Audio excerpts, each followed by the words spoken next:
I'm Rich. You're in our kitchen with us here in eastern Nebraska. My wife Jeannie and I have just completed making and freezing our 26th apple pie and pear pies this season.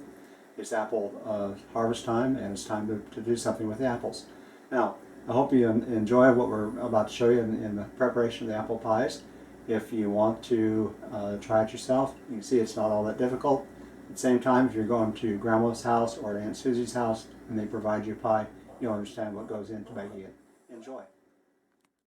I'm peeling an apple, so this is just kind of a simple thing for me. I'm showing it 3 different stages. The first one, I just get a whole bunch of apples out. Okay, I'm going to cut the top and bottom. They're going to stand up straight. Here's one I've already done. And I got this little curved peeling knife, paring knife. That's actually a peeling knife. Very simple. I just hold it still and move the apple around in my hands. And it makes fairly quick work of peeling. And then peels go out there. And once they're peeled, chef knife down, move away from the core a little bit, like this. Now you're actually chopping the apples up. Let's put a lid on the bottom here. And see, I didn't get any core, just a little bit. All right. And for fun, let's do another one.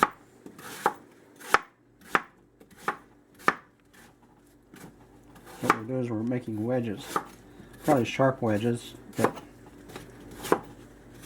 we need to make them a little bit smaller, but it's going to pie. So do that quickly, aim them up a little bit. Can be done with any kind of a knife.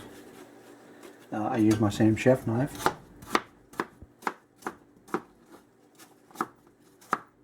If you're going to make apple salad, for instance, why you'd make a little smaller chunks, about like that, for apple salad, but for pie, they're going to cook down and you need to have a little body in them. They're the way I like it anyway. Alright, so next one. They're going to go in the cold water so that we don't they don't turn brown before you season them. And that's this step. Alright, so now we have the apples all peeled and chunked. We got them in under cover so they didn't turn brown.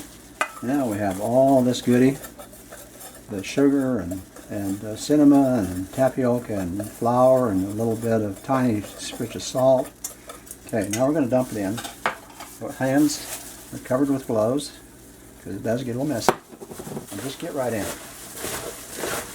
Just stir it around so you get them all covered. Get it stirred around. Just like that. See how they're getting covered? Okay, everyone's going to have just a little bit of nice sweet taste. Alright, let's put the rest of this in here. Now we're making, this batch is probably enough to make 6 pies or maybe even 8 pies. You really never know. You start cutting up apples. And now we're going to have it ready here in just a second. Okay, so now it's ready to put in the pie fills. Alright, now we've got the apples all peeled and chunked. And we've got the seasoning all prepared. That's the flour and the sugar and the cinnamon, and a little bit of tapioca, a sprinkle of salt. Now they're all coated nicely and they're ready to put in the pie shells.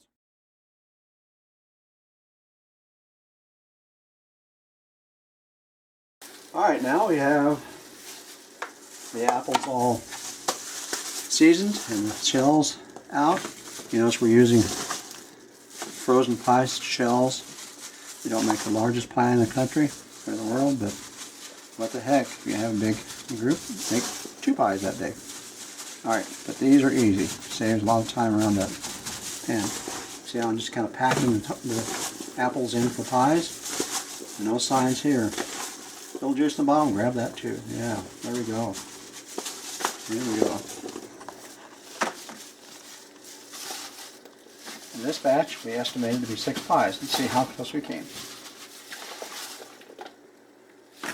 If we didn't get enough apples peeled for 6, we'll either stop with 5, or we'll go grab a couple more apples and peel them quick and use them. Alright, let's see. It looks like we're going to get 5 pies out of that batch of apples we we did. And by the way, they were all apple drops for this batch. They were apples we took off the ground before they might have been bruised a little bit when they landed, so it's time to process them right away before they spoil. That was a little light, so I'll probably cut one more apple, put in there. Okay. Now that we've gotten the first pie shells filled, we're going to start putting the tops on the second layer of the shell. And here's the process. Pretty high tech, you know, you just unroll it from the wrapper and put it over the top of the pie, and then you start making your own little decorations on the crust. Alright, now we've treated the edge. So, after that's all done, you see we've done a couple of pies for example. Now we're gonna take the knife and put some steam vents in them. And this pretty simple job. Maybe make some holes through the crust, 2 or 3 of them, and then poke the several places in the crust so that the steam gets to come out and the apple pie won't be so juicy at that point.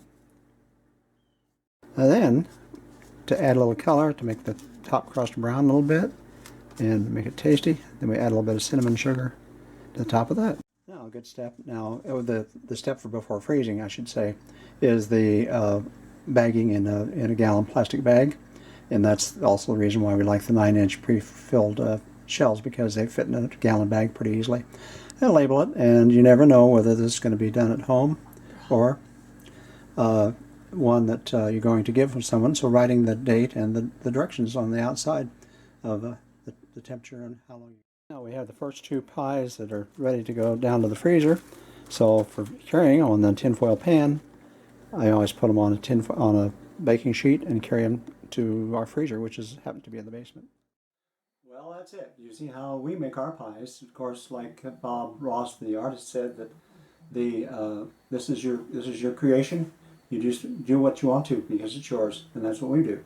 You don't have to do the same thing that we do. You can thin slice your apples and lay them all out pretty like a scalloped potato casserole, or just make it your own. Make it the way you want to. We're just showing an example of how it is so easy, and if you're organized, it goes quite quickly.